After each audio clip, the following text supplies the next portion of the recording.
Hi, everybody in podcast land and also on YouTube. I'm James. I'm David. I'm Riley. And this is the Carpool Critics Movie Podcast, where today we're doing something different, people. We're going to have a special guest on the show. His name is Mike Jones. It's literally Mike Jones. Yep. And he is the screenwriter, one of the screenwriters of today's feature film, Luca. Luca! What's a Pixar? And that's a spoiler alert for you. So we're not going to give our slogans. We're not going to give our ratings out of 10. My slogan's so good. But we will say this. Luca's a good movie. I recommend the movie. Highly recommend it. Yeah. I also recommend it. Yeah, we can't give it a score. I'm not gonna score it. That could be rude. Yeah. But Mike Jones is a really awesome guy, and he told us some really interesting stuff about the movie and about Pixar's process as a whole, and maybe even some little Marvel tidbits were in there. Ooh. Very cool interview. Stick with it. Check us out. Maybe Luca has laser eyes. And next You mean he's into crypto? And next week, we're doing Fast 9. God. Wow, family. Fast 9! And we're going to have a special guest on that episode, too, because Riley's going to be out of town. I'm on vacation next week. Out of here. I won't be out of town, but... All right, but today it's Mike Jones, Disney Pixar, Luca Day, all day. So let's get right into it. After... This message from our sponsor, Private Internet Access VPN. PIA helps you hide your true IP address so that you can bypass geo restrictions and censorship. You can connect up to 10 devices at once, and it includes an internet kill switch. Oh, I should have let you have that. I know. If your VPN gets disconnected involuntarily. PIA is available for Windows, Mac, Android, iOS, and even as a fish stinking scaling Chrome extension. So check it out at lmg.gg/carpoolcritics. I didn't even talk about the Silencio Bruno thing and how I thought that was really, really cool. It's very cute. Well, no spoilers for what happens in the interview portion of this. Okay, well, we don't talk about the Silencio Bruno thing, so I'm talking about it now, just so you know. Okay, bye. I was born and raised in San Antonio, Texas, and went to NYU, was a journalist for a while. I was the managing editor of Filmmaker magazine for a number of years, and I helped start IndieWire. And then I always writing on the side. One of my scripts got to Matt Dillon, and Matt Dillon hired me to rewrite his movie called City of Ghosts, and that was my first screenwriting job. Oh, interesting. I got a manager through that, and then I was just kind of able to cobble together a living for how long was it before I got to Pixar? It was like 18 years, 19 years.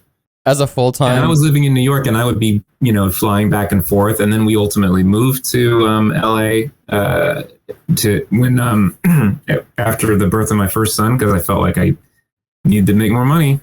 So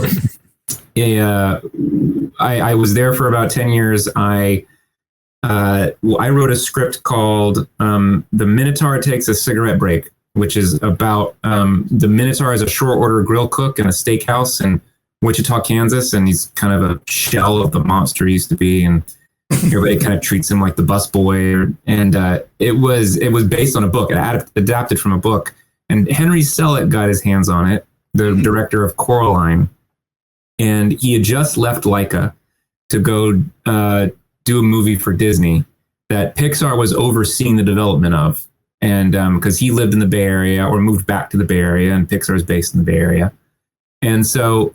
While I was writing that project over the course of 9 months, I got to know a lot of Pixar executives that way.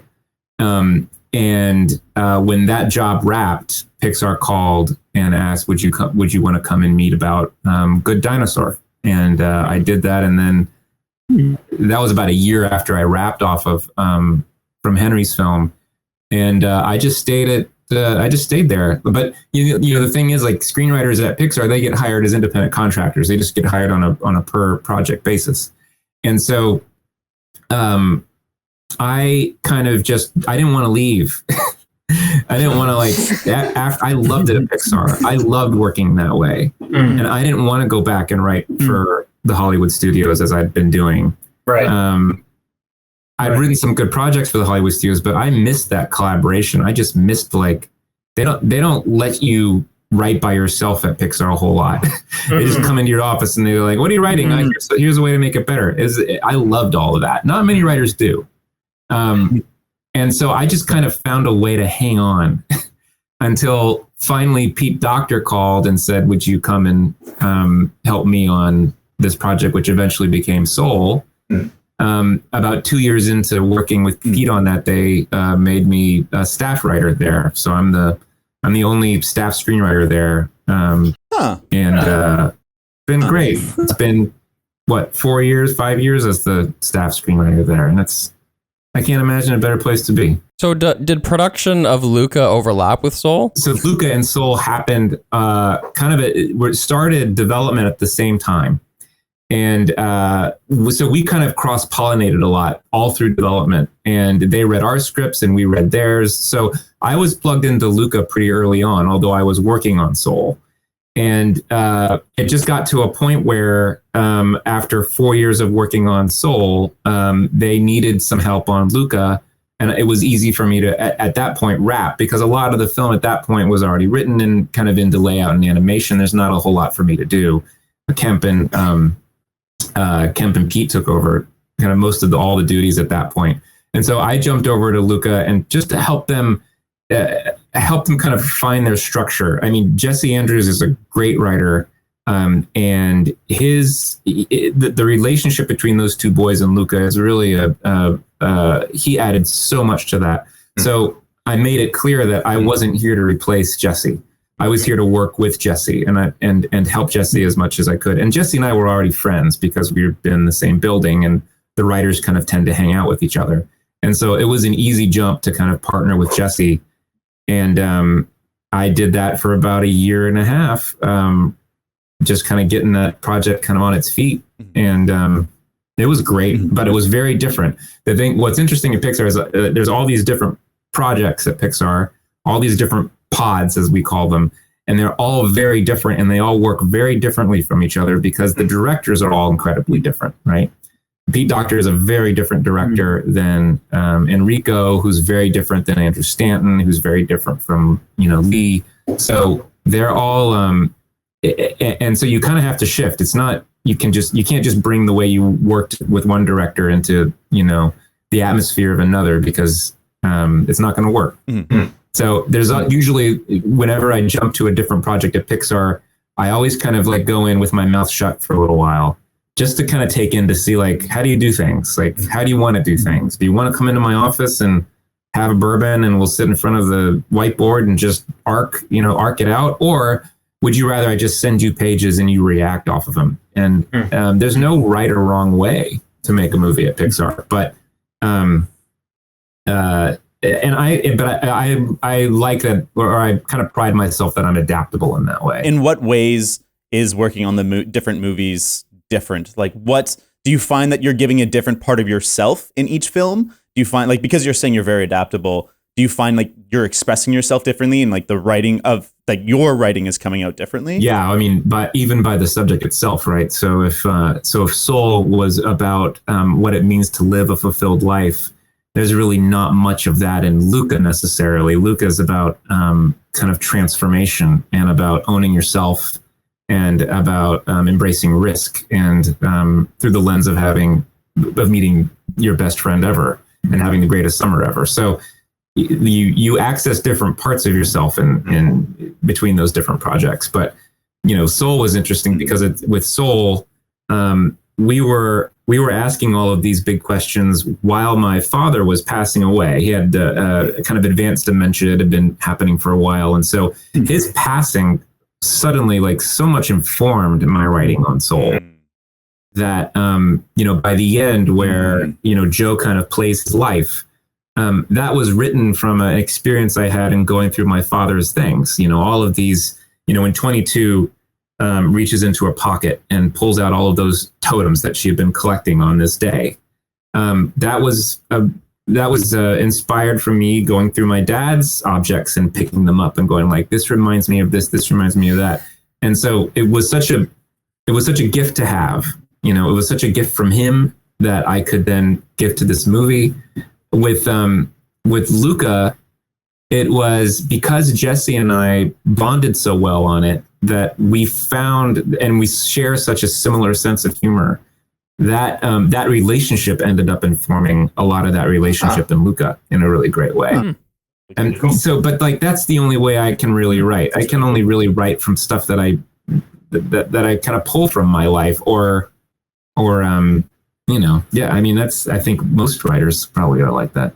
When you join onto a pod where the story's already been percolating for a while with someone like Enrico and Jesse, is there a kind of almost a pecking order of who's allowed to be more vulnerable when you're writing? Like, was this already kind of Jesse's story? And so it's going to be Jesse who's bringing those personal anecdotes to the story, or is it still fair game for all writers involved to be vulnerable like that, bring themselves to it? No, it's fair game for all of it. I mean, Pixar will pick the best idea. There's no real pecking order necessarily. I would say, at the end of the day, the buck stops with Enrico. This is his story. He had a very similar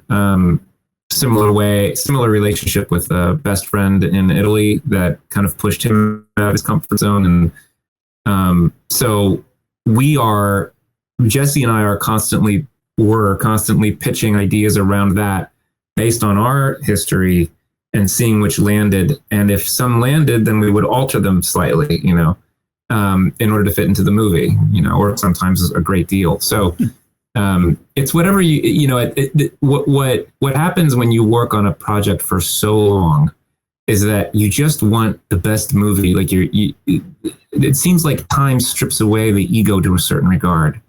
And it's not to say that I'm egoless, but it is to say that after a while, you just want this movie to be the best.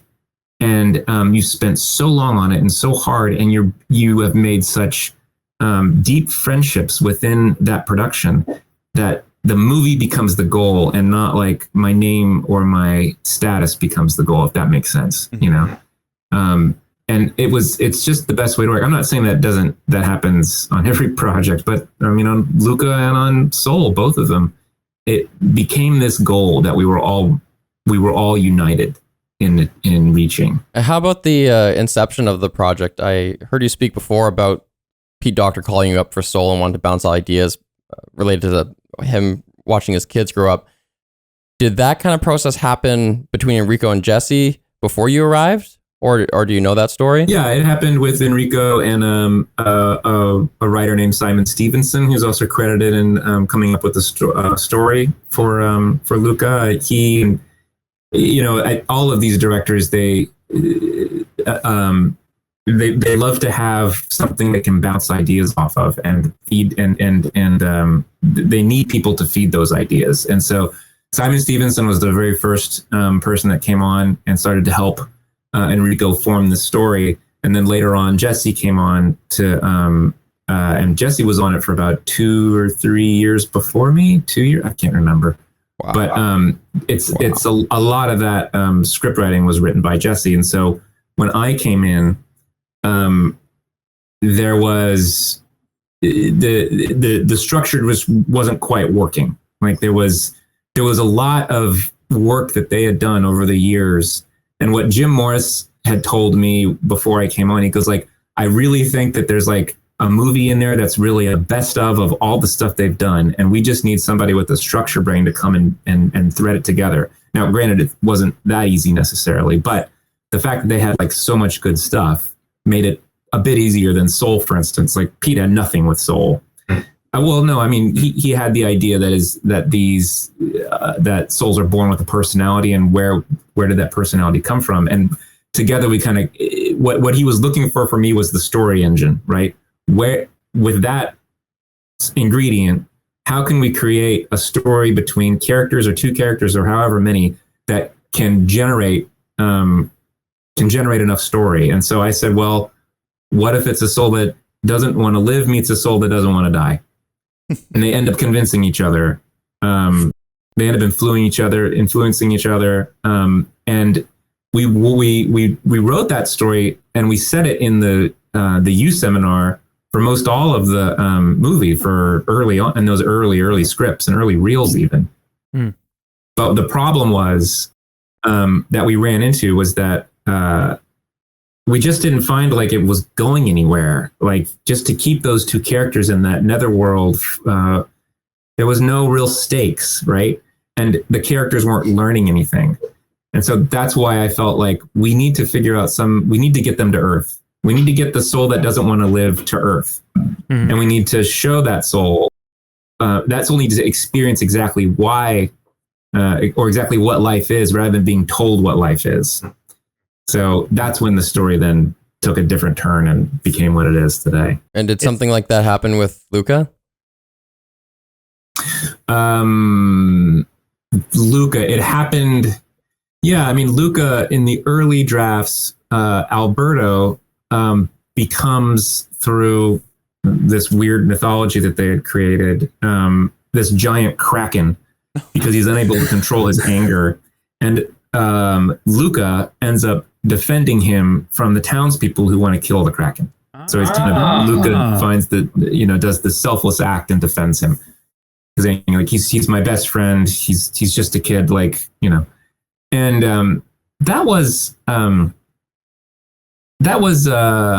it was emotional when I saw it, to be honest. Like they did a couple of early reels like that, and that I really liked that ending. But by the time I gotten on it, they had moved off of it, and they decided to keep it on land, and a lot of the underwater stuff had been kind of jettisoned by that point. And I think it made sense because, I think where they found their story engine is by the idea that these two boys are having the best summer ever, and one drop of water will expose them in a town that loves to hunt sea monsters. So, yeah. When you described him in Luca having to deal with Alberto turning into this big kraken thing, it kind of felt like it might be a parallel to when 22 becomes that monster in Soul. Thematically, it kind of seemed like a similar thing. I thought that would have been cool. That was one thing that it made me think of, was that would make me think about the world a bit more. Because as you say, you guys were maybe going to spend more time underwater. What kind of stuff was going to be explored if that was going to be included in the movie? Like, would we see more of kind of the underwater society? They had a lot of underwater cities that were drawn and beautiful art around that. They had at one point the sea folk lived on both places. So they lived above land and were on an island, and then on the other side they would go down and become fish and then live underwater in their sea folk city. So they could do both, and that the town or the fishermen from the town never knew it. It's a secret they kept from Porto Rosso, the city. And so whenever a fisherman would come by, I think they tried once where the fishermen, there was a superstition never go to that city, and that's how there was this kind of amorphous wall between them.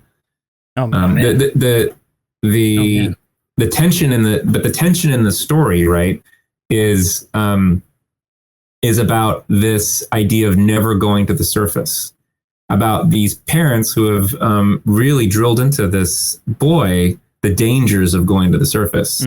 And so while that was such a cool idea, we kind of needed to keep them under the water in order to maintain that rule, because we want Luca to break that rule, right?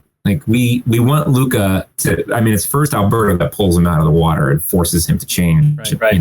But Luca can't get that out of his mind. And also it's just so fun to watch Luca try to walk, right? And learn how to walk. Yeah. And it's so fun for Luca, for Alberto to teach Luca what this does, and he's totally wrong about it. All that's so much fun. So I thought that was a great tension as well, to have Luca, the part where he exclaims, "I'm a good kid. I can't do this." To have that tension in the character between, he knows that he's a good kid and he obeys his parents and he dutifully herds his goat fish, I guess is what they are. But he also wants to rebel, and he also wants to go explore, and he knows that's not allowed. Yeah, I don't even know if he wants to rebel. He's driven by this need to go explore the world. And I feel in that same scene, as funny as it was, I was struck by, I feel he was struck by just the inescapable fact that my parents have lied to me. My parents did not describe the world. I can't trust them as a source necessarily, because all this is here and I'm not dead, and it's actually really fun. Yeah, and that was a great transition. I found that those animators discovered it's the horror of becoming of doing what you've been told never to do, then it's the joy of feeling that breeze and feeling the air in your hair and looking up and seeing a bird fly, which is first for him, right? Think about it, like he's never seen clouds before. He's never seen land before. He's seen it from underwater with his fish eyes, but he's never seen it with human eyes. And we early on, when we had this idea of Luca experiencing life on land for the first time, it became just so fun to think about, like, he's never felt like air, you know, he's never breathed air before. Yeah. And you guys successfully kind of told the audience that that's how he sees the world with that first fantasy, the first of I think 3 different times where we're kind of in Luca's head, and it's the one where he swims to the surface and his head pops out of the water, but it doesn't go out. The water still is a bubble around his head, and he still looks through the world through that lens. It's the only way he's ever seen the world. I wondered after I saw that that kind of fantasy dream state, I thought, it's kind of weird that they made the decision to do that. But given that he's down here by himself and he has no other character to, you know, he doesn't have a little red crab or a flounder to like tell all his inner thoughts to. The audience needs to be telegraphed the fact that he wants to go out and explore the world. How do we do that? Well, I guess we have to go to his inner monologue. And I wondered that if that is why you use that device, and having used that device, did you feel obligated to use it more than once? As we see the fantasies later on in the movie as well. Yeah, well, you know, we did. We had written other sequences or scenes where Luca imagines what it's like to drive a boat, because he does see the boats go across, right? And so we wrote all these funny scenes of what he thinks that actually is. And I'm trying to remember, but they were so funny and so wrong because he's never done it before, right? And so like he knows what the bottom of a boat looks like, essentially. So what does his imagination then build to be like what's on top of that boat? And we had him like, you know, sailing the seas in this weird boat, and it's just all sea, right? There's no real land or anything like that. That was really funny. But we do all of that like early on just to kind of, and a lot of that is so valuable. I like to say that, you know, the Pixar movies are really built on like a mountain of tossed out ideas, like a giant mountain of it, like an iceberg. Like the movie's on top, right? And below it stands on so many ideas that were passed, that just didn't work, that were great, but great for another story. And it's tragic sometimes. It's hard. Yeah, because there's those, the 21 Pixar, like the 21 rules of storytelling by Pixar. And one of them is like your first 10 ideas are bad. And it's the 11th one. Do you guys like really stick to throwing away most of the ideas? Like, is that a real thing? Yeah, is that a real thing? And I guess my bigger question is like, how present are those rules in your mind? Or is that more something that you guys exported, like some of the like culture ideas out? Sorry. Just like you're describing that, like there's lots of thrown out ideas, but how conscientious are you guys of like throwing away the first 10 ideas before like coming to good ones? Or is it more of a feeling thing where you just kind of know when the idea is right? Yeah, I would. It's not a mandate that we have to throw out the first 10 ideas. That would be so. I don't know if I could do it. I don't know if I could work at that place. But like it is a more of a feeling, you know. But also, it's like I feel that the great superpower that Pixar has is the fact that we can shoot the movie for 4 to 5 years. And I mean, literally, if you had 4 or 5 years of resources to shoot a live action movie over and over and over again, and to throw out 90% of the stuff you shoot, you're probably going to end up with a pretty awesome movie too. You know, we draw it and we watch it and we watch it and we watch it. And even before we have our brain trusts, we're watching it in chunks, like 10-minute chunks, 20-minute chunks, just to see if that's working. So and then, you know, the story artists that board these pages, like they're constantly like adding stuff, and we're constantly adding and subtracting stuff too. So there's just so much.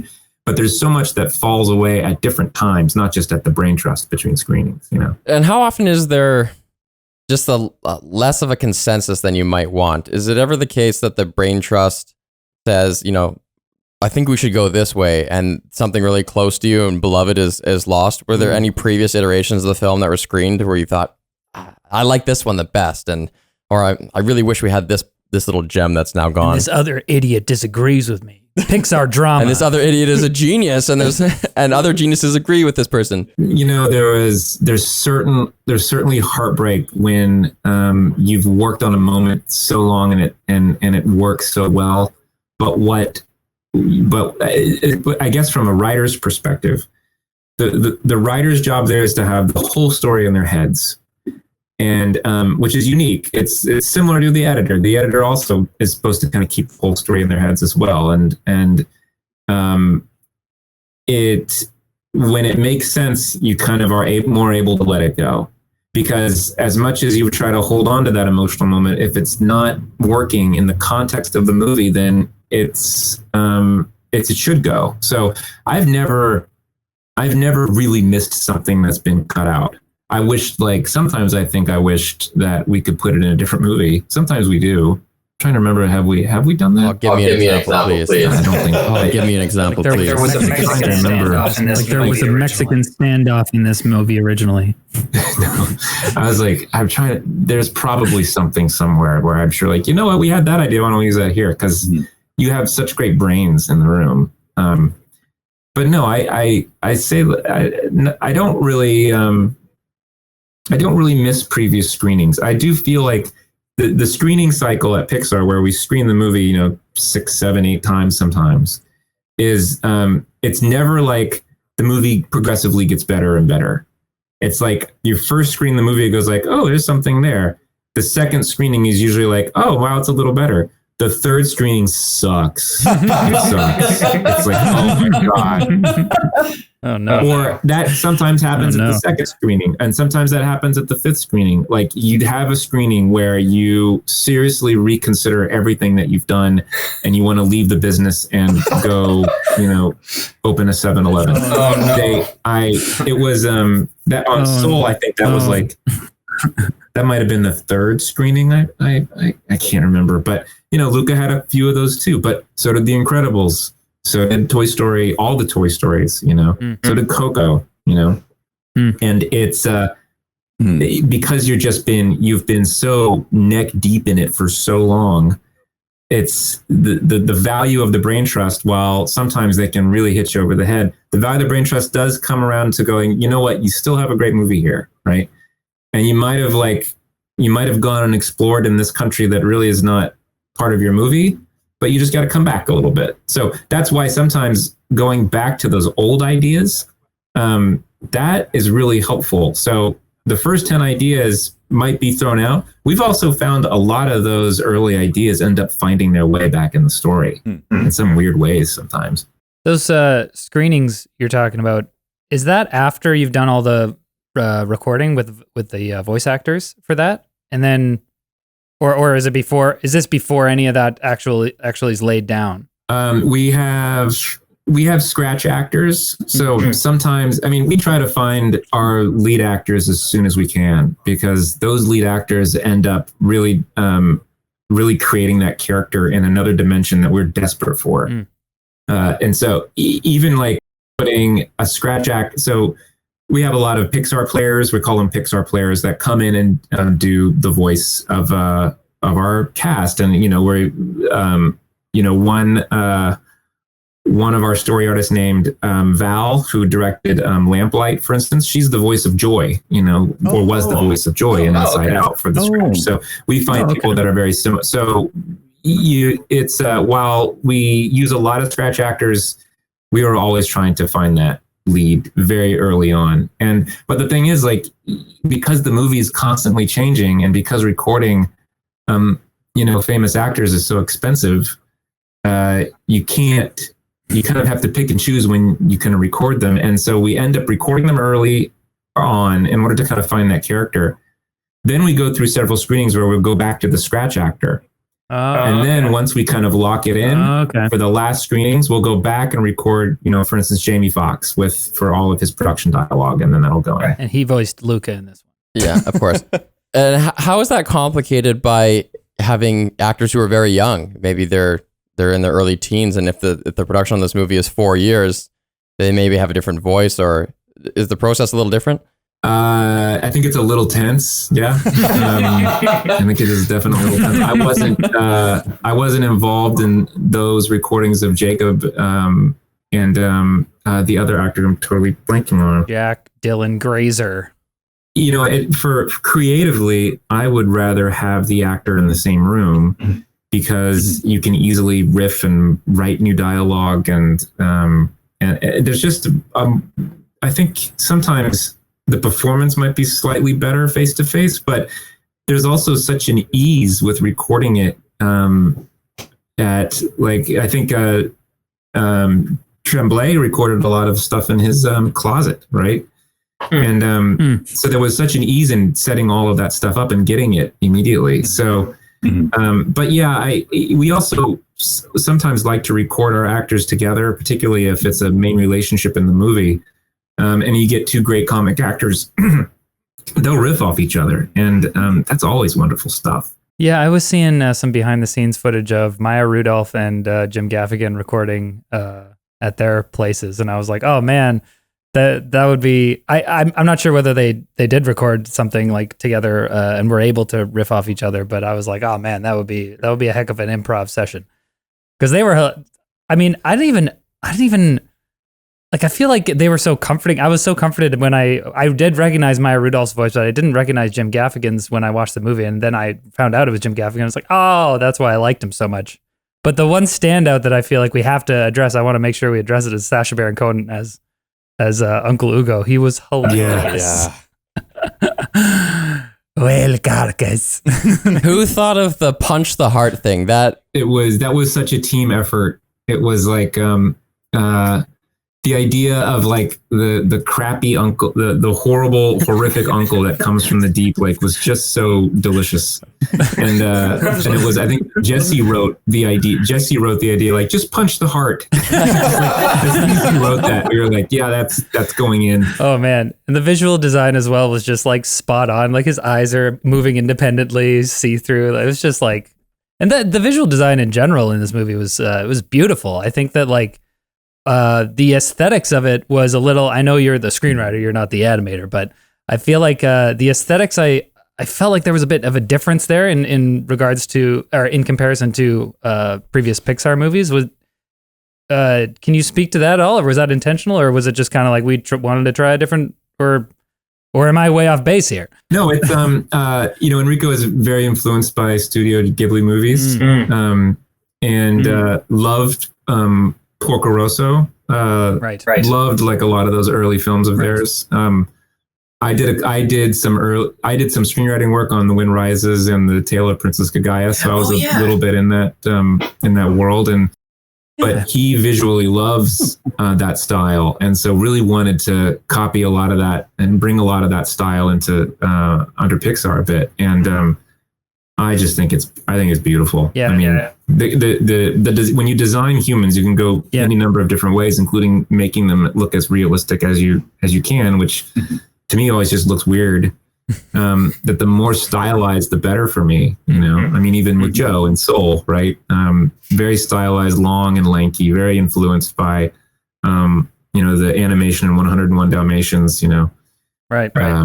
So it's we're always kind of trying to push the visuals on that, but it's always it always goes back to what is going to help tell the story, and not like what cool thing can we do.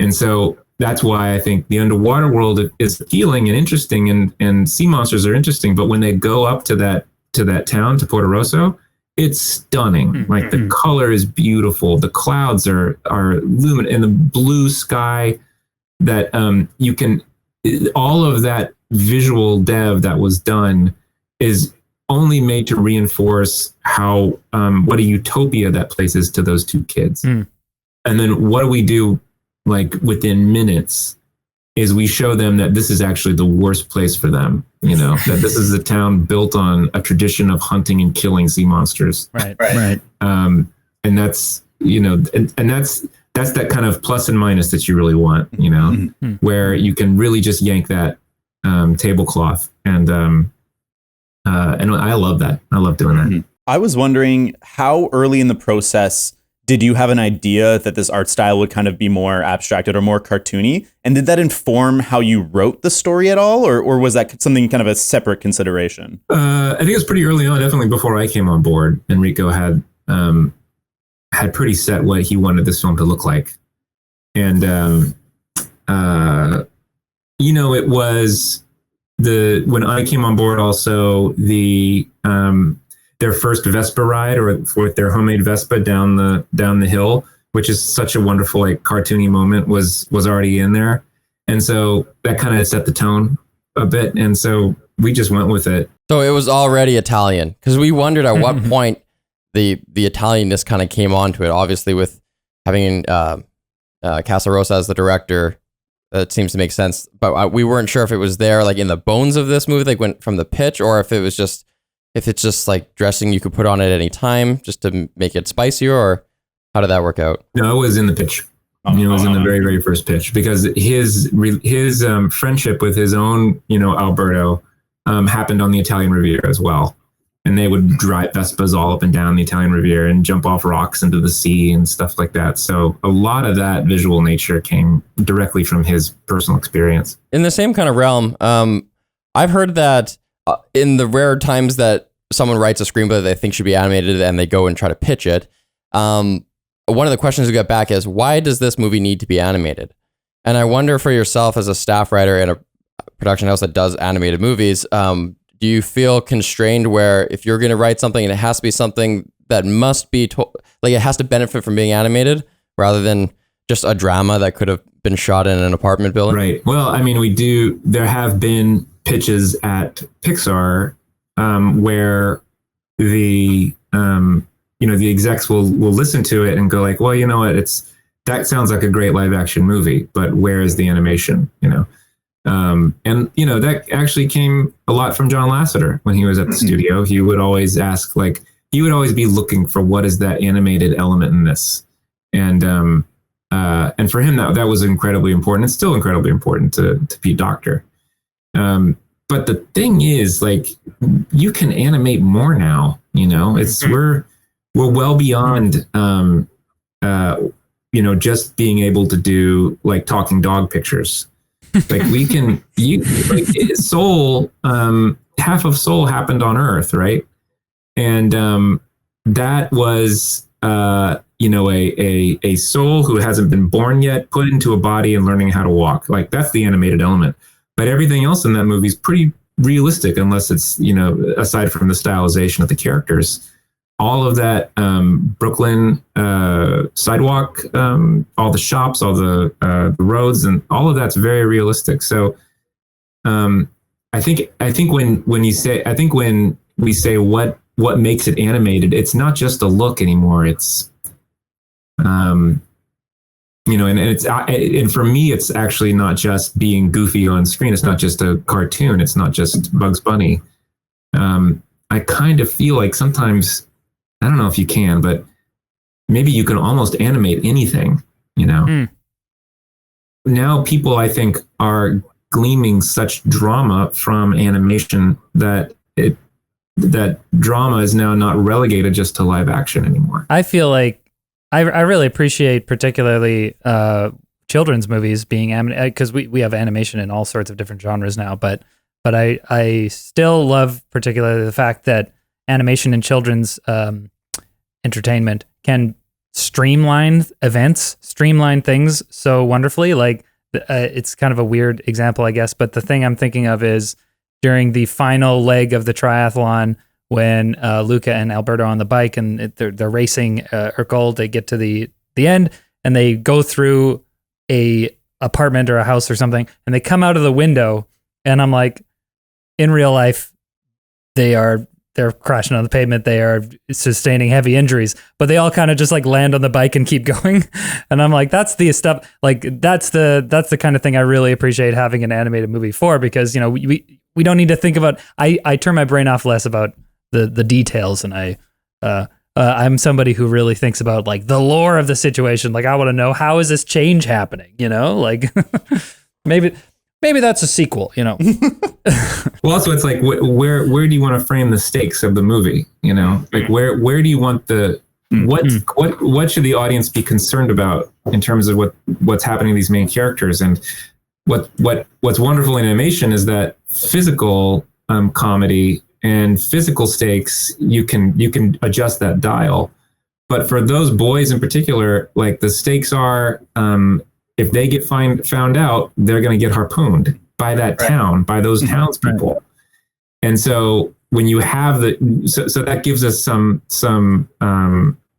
currency to have all of that physical, like crazy bike jumps, and like how could you possibly survive that? Because we are more concerned about the townspeople catching up with those kids. Never in a Pixar movie has the threat of harpooning been greater. Speaking of harpooners, I was kind of struck by the character of the of Juliet's father. I thought it was a good parallel that he made clear. He made mention that he was born into this world with just one arm, and I felt like that it made it more believable when he decided, hey, these kids, they're different, but we're gonna accept them because I'm different. I've been different, but at the same time, he was like this paragon of masculinity as well, right? He's like a giant person, and so I mean, we haven't talked about the speculation of the whole gay allegory thing, but I felt like that for me, looking through that lens, since that was like thing people were chattering about, I was already thinking, looking at it through that lens, and I thought, okay, that makes sense. That I think it's a powerful statement to have this person, the person who's the most traditionally masculine, to step forward and be like, yeah, these kids are okay. So I guess we're opening that can of worms now. I think it's already been made clear by Casarosa that, you know, these are prepubescent characters. It's not meant to be a love story or a gay allegory. It's higher level than that. But I what I wonder is there more of a gay allegory in this film than any previous Pixar film, or is it just the zeitgeist of our identity politics today that we're just interpreting this film through that lens, and it's like a societal projection more than something that's on the page? I don't know. Could it be both? Sorry. Yeah, I think it could be both because of this one difference, which is when they decide we're going to go up on land, and I'm going to adopt this other part of myself, this human part of myself that I haven't been able to live before. When I'm out, when I get to that world's still hostile, and I still need to hide in that world. And that was the thing that brought it a little closer to a gay allegory for me. Yeah, yeah. We didn't intentionally go into it trying to make it a allegory for being really the allegory is being something other. So whether that, but I feel like that umbrella is pretty big. You know, it could be immigrants, it could be homosexuality, it could be race, it could be religion, it could be a number of different things. Whatever that part of you that's authentic that you're hiding because you're afraid of the repercussions of what it comes out. Like I feel like there's a lot under that umbrella, and because it's two boys, you know, I particularly love how the LGBTQ plus community has embraced the movie. I love that. And because I think they are seeing their truth in it. And there's no reason not to say that's truer than any other motivation that we had for it. Like I sometimes love the idea of making this movie and putting it out there, and everybody else, in whether they use theater of the mind or their own personal baggage or their own personal love, and like they bring it in to the movie, and that makes this movie special for them. And it's like, I think it was Trent Reznor who said, like, I hate listening to musicians talk about why they wrote that song. That song is unique to me, and when I hear like what the true reason is, like I was like, well, it kind of becomes spoiled for him in a way. Right. And so I embrace all of it because I think people should be deeply affected by this movie. And if it's very particular to them, to their sexuality, all the better. I thought it was an interesting phenomenon, the fact that this was interpreted this way. Obviously, you know, the coming sort of the announcement of the movie coming sort of on the heels of Call Me by Your Name. There was obviously parallels there drawn there. So yeah, it's released in June. Yeah, for 100%. And I also thought it was interesting just because I had heard about this interpretation going in, so I was like expecting to see something the entire time.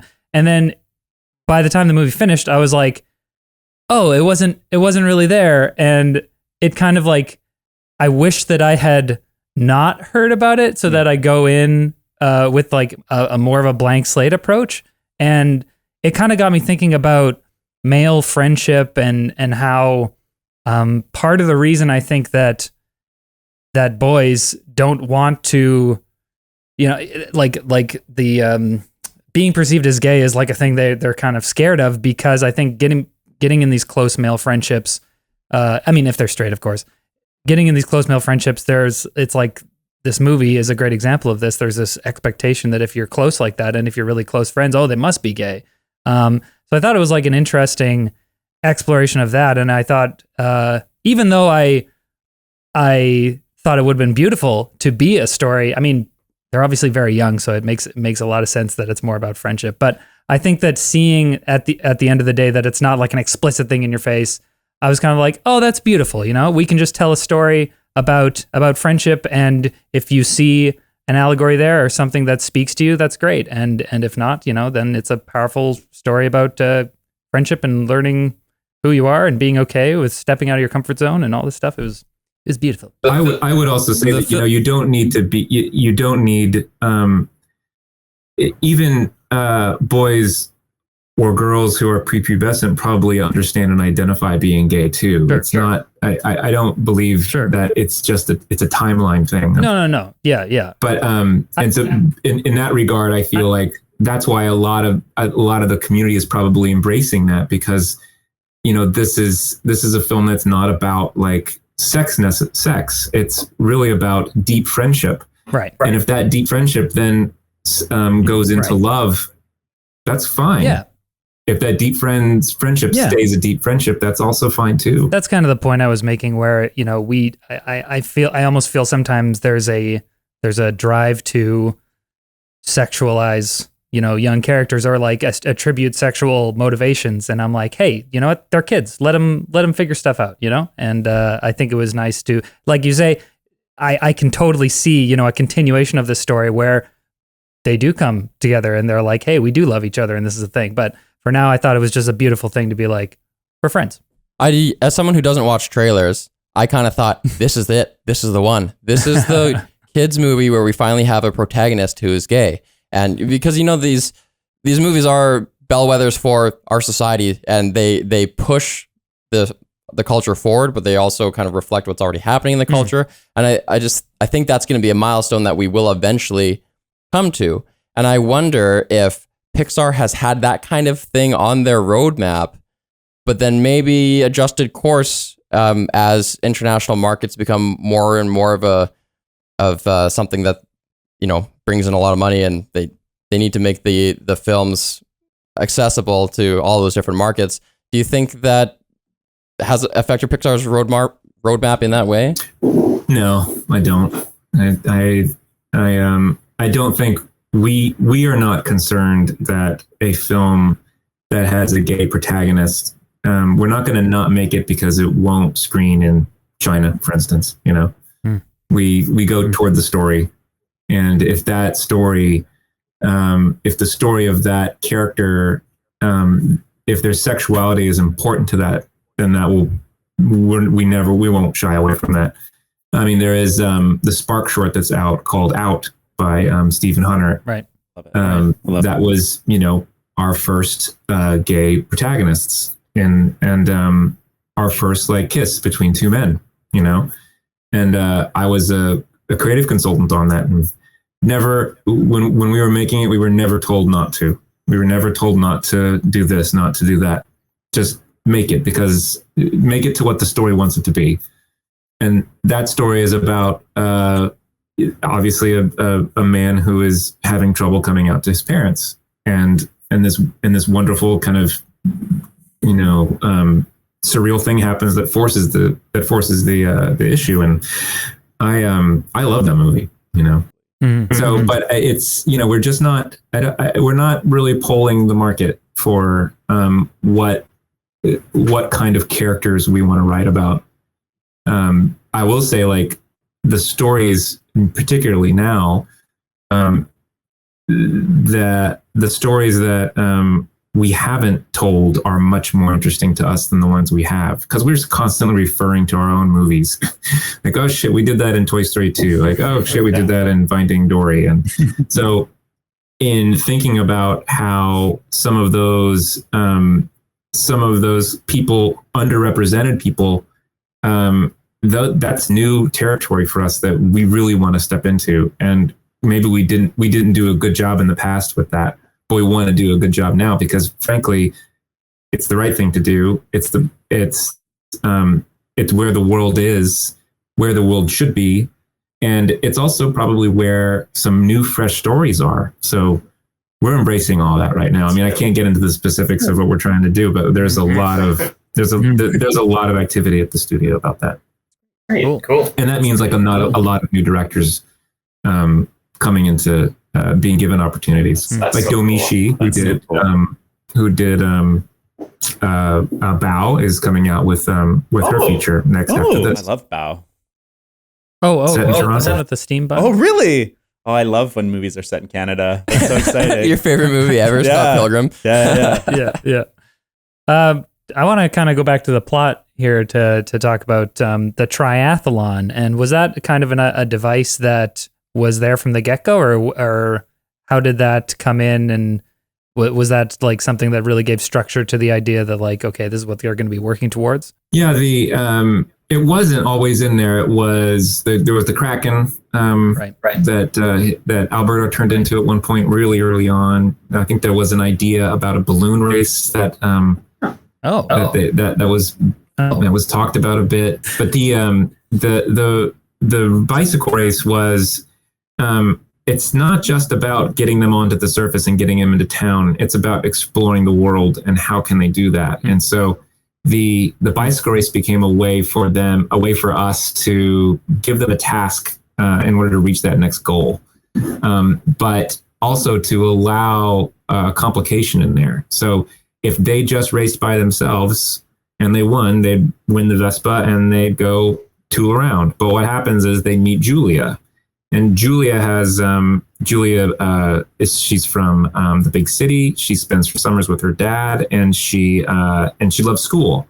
And so she ignites Luca in a really different way, and then starts to sever that friendship. And so the race and the practicing of the race kind of is a way for us to kind of fracture the relationship between Luca and Alberto to where we can really earn that betrayal at the end of the second act. It hurts.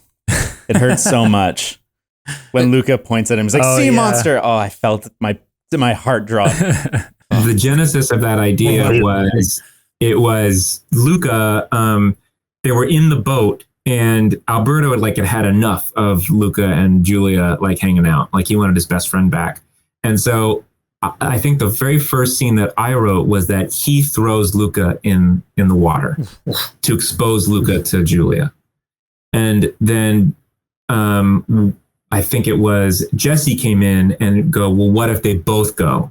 Like, what if he grabs him and they both go into the water? And then it comes up and goes, see, Julia, we're sea monsters. Okay, let's go, Luca. We're going back to the island. But then we came up with the idea of, I'm going to show you what happens when you reveal yourself. And that became so much a part of Alberto's character that he does it.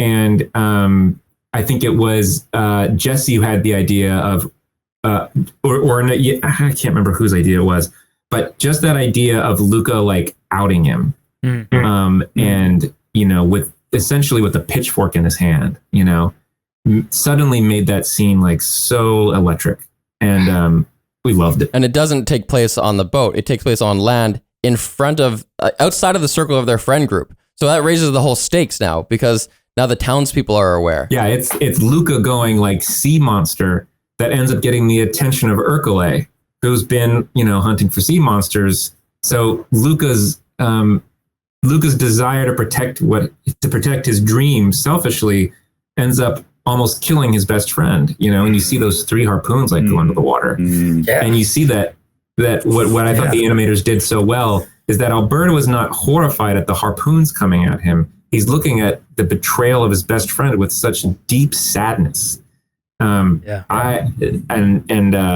That's where all of this wonderful juice of Pixar comes together, and it really pulled it out. Yeah, that man, I felt things when the harpoons were like falling in the water around him, and he's just like not reacting because he's looking right at Luca. I was just like I didn't even think I understood in that moment why it affected me, but I was like, oh wow, the weight. I have a very important question. How old is Urkele? How old is he supposed to be? Yeah. He's 16. Okay. He's been 16 for a little while. Yeah. Oh, wait. But he's not actually 16? But he's not 40. I think he could be 17, but he's been saying like he's like it's when he signs up for the race. Like he was like, I'm 16. He goes, but you were 16 last year. He goes like, yeah, but this time it's true. So I'm great line. and I didn't write that particular sequence, and I think it might have changed. But what I think is that he's actually 17. I was kind of curious as to what point in the writing process he kind of started to take form. Because he's certainly the embodiment of the town's kind of hatred to sea monsters. Yeah, he was in there before I came on, and it was we fooled around with different things with him. He was the town bully for a long time, and then we tried to make him like the town golden kid, like the kid that everybody loved. And like when he comes in on his Vespa, like there was one way we wrote it where the priest comes out and goes like, oh, it's Urkele, oh, he's such a good kid, and everybody's just throwing kisses at him, and but like underneath is this asshole, and when he sees these kids come in. And what we were playing with in one draft was the kids come in and they start like getting the town's love, and Urkele starts to feel real jealous about it and turns dark. But then like it's just so much fun to have him say like, want to see me eat a big sandwich. We just decided like, no, he needs to be an asshole. Was there a version of the script where he kind of had more like redemption or more kind of like other aspects to his character? Because I think in the final version he's so fun, but he's like so clearly just a bad guy. Whereas in some of the more recent Pixar movies, there's been kind of redeemable or sympathetic villains. Or no villain. Yeah. No, he never really had a redemptive. I love him. Scene. He was thrown into the fountain over and over again. He was in one version the two old ladies throw him in the fountain. Oh yeah, nice. And then they change it to sea monsters and they grab him and throw him in the fountain. But I kind of like that, the Chicho and Guido are his two lackeys finally have had enough. Yeah, I love that introductory scene where he's roaring through on the Vespa and he thinks he's the hottest thing, and everyone is just like, turn it down, Urkele, it's so annoying. And he's just like, hey. I really appreciated how Alberto had this whole other kind of more subtle arc where, from the beginning, we know that Luca, he wants to go explore the world. That's what he's aiming at. And then the Vespa is a MacGuffin to do that so they can go and drive off beyond that town. But with Alberto, it turns out that he actually just wants to have a relationship. In the end, he's happy to stay in that town now that he has this father figure to hang out with after having been abandoned. So it's like the case of like what he wants versus what he needs. And that kind of I didn't see that coming at all. And it really changes the dynamic, and it totally works with allowing Luca to go off by himself with Juliet to go to school. Yeah. I love that side story of Massimo and Alberto. I mean, and what I love is I love watching it develop as the credits roll in those little single drawings that a lot of those artists contributed. Just of like the progression of their relationship. Like I want to see a Massimo and Alberto movie or short or something like that. This is so much fun. We kind of already talked about how the whole movie was like put together in the writing rooms, or your own rooms in your houses and all that. But I had a question about whether you were surprised by anything when the final cut kind of came out and it was like, all right, this is it. We're shipping it off. Like, was there anything that you maybe included in the screenplay or saw in the screenplay, and then the way that it actually translated out? Was there anything that like surprised you there? And this happened with Soul as well. Like when you become so embedded in the story, you just at the end start to question everything. And so even after I see it, like I'm always seeing like, oh, that could be better. Like that could be clearer. That could be funnier. Like, is this even working? And so the surprise to me, I hate to say it, but the surprise to me is like how much people like love it and how much people embrace it. So that happened with Soul, it happened with this, it happened with most every Pixar movie I've worked on. It's like, so it's hard for me to go like, oh, that's like, I will say, the betrayal moment, the way that was lit was pretty stunning. I didn't know that was going to take place at sunset, although it makes sense in the terms of the timeline of that day. But because it's at sunset, like it gives it this kind of almost bloody quality to it. And I thought, God, that was a great choice. Yeah, there's a lot of stuff that, Jesse and I write that sometimes we don't know what the answer is to. Like we didn't write that every single detail of the bike race. We kind of just wrote what needs to happen and at major points. And then a lot of that you give to the story artists. So some of the great surprises in it is what the story artists bring. And one of the early surprises that was so moving was one of the story artists named Jan. He drew. All we wrote is like the boys have this kind of joyous swim together from the island after they make the decision to go to Porto Rosa. They joyously swim over there, and that's all we wrote. And what he ended up boarding was these boys leaping out of the water, turning human, and then coming back in. And it's not just that; it's like how expertly like Alberto was able to do it and have so much fun, but Luca kind of stumbles and kind of bounces off the water a couple times, but then ultimately finds it.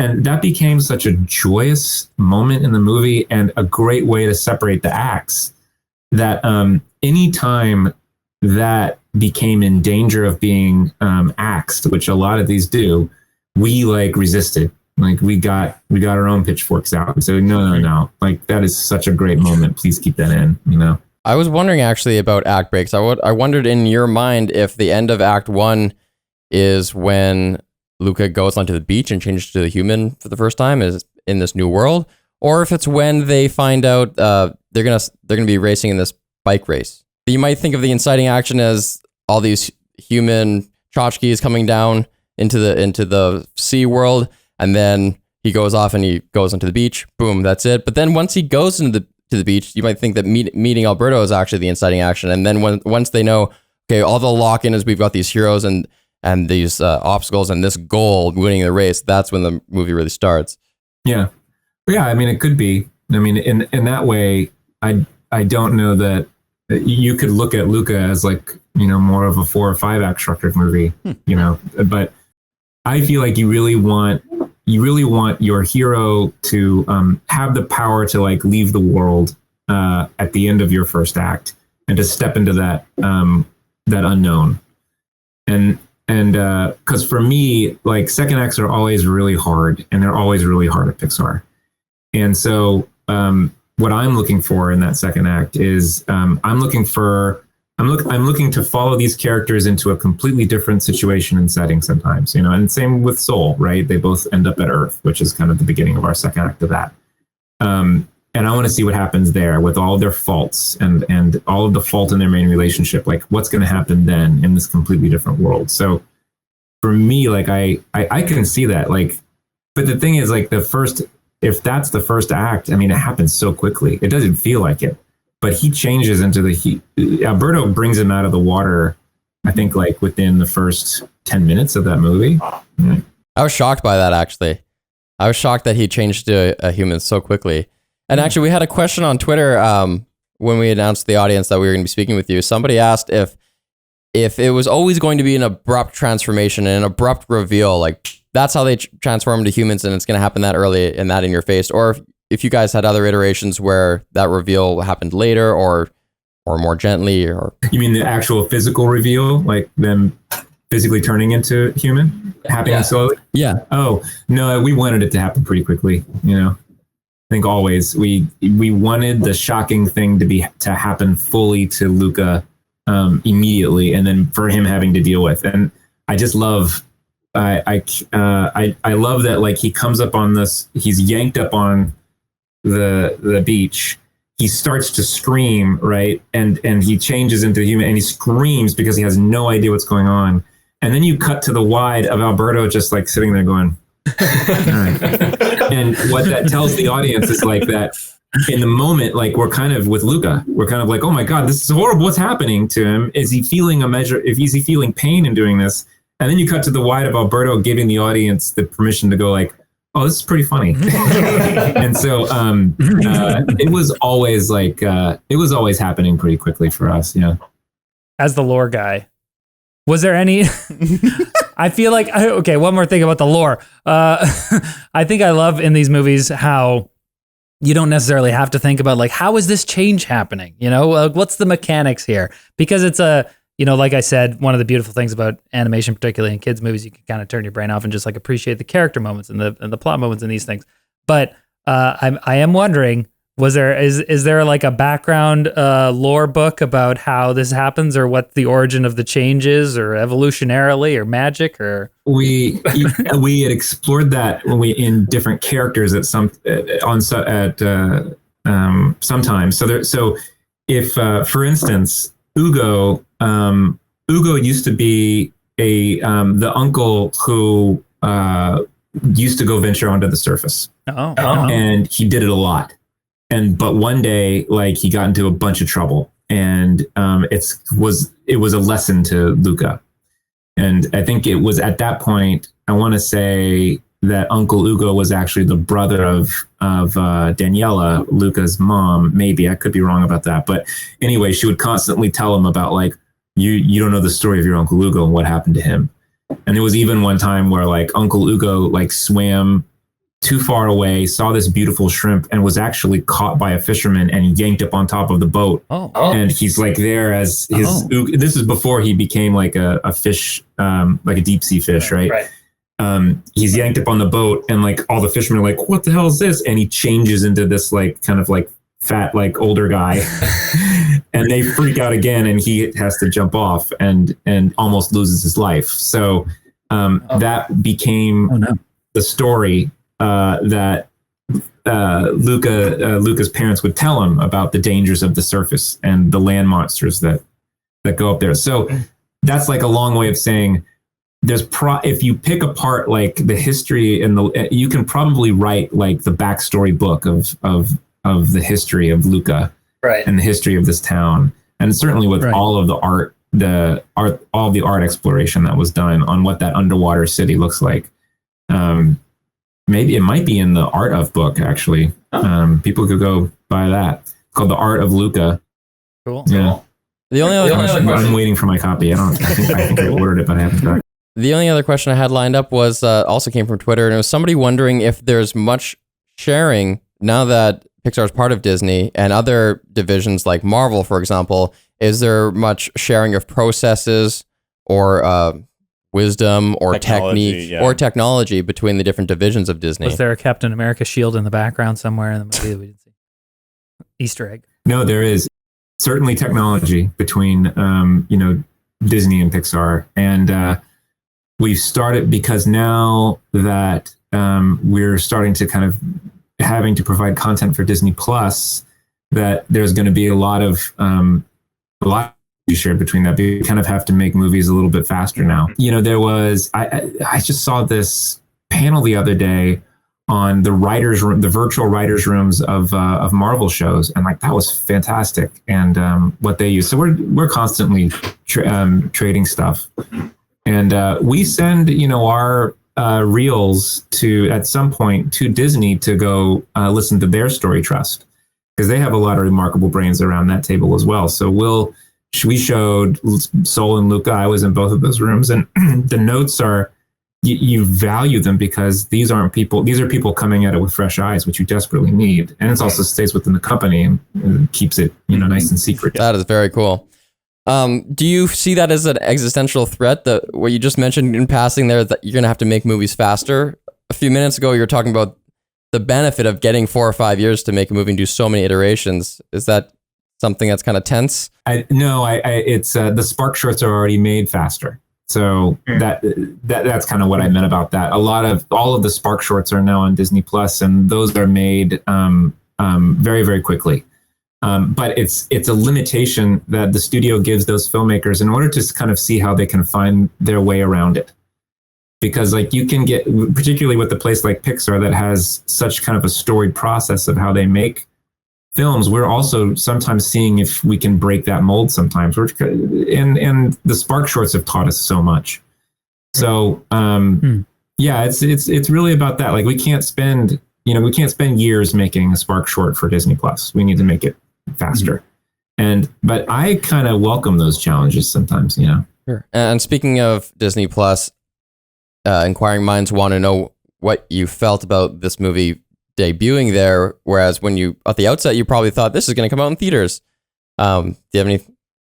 How does that feel for you? Sure, I wish Soul came out into theaters. I wish, and I also wish Luca came out into theaters. The thing about Soul though is that we were a little bummed, but when it came out, like the numbers were amazing.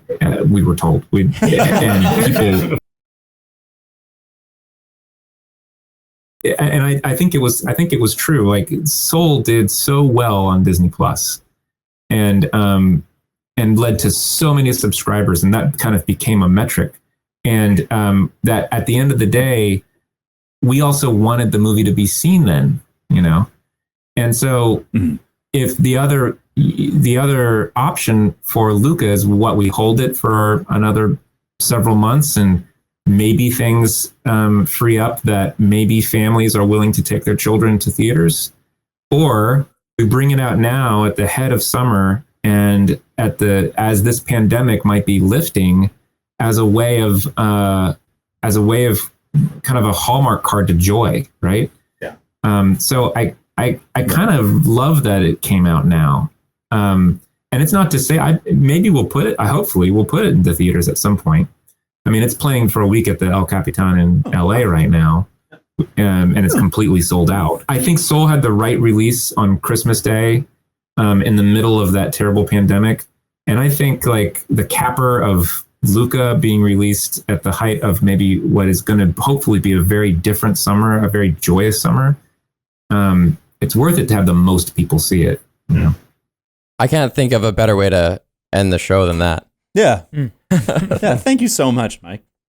Yeah. Yeah. Thanks so much. It was great to have you. No, thank you. This is fun. Thanks so much. Farewell, Mike Jones. That concludes our interview portion of this podcast. Next week, we're doing Fast and the Furious 9 for some reason. Because everyone loves it. It's actually really great that I'm not here next week, because the only Fast and the Furious movie I've seen is Tokyo Drift, the best one. I've seen and fallen asleep in all of them. Really? I think I watched have you the first one. I've watched all of them. You haven't actually seen. I've watched. Every movie you've seen 5 times, so. Yeah, that's why they're called Fast 5.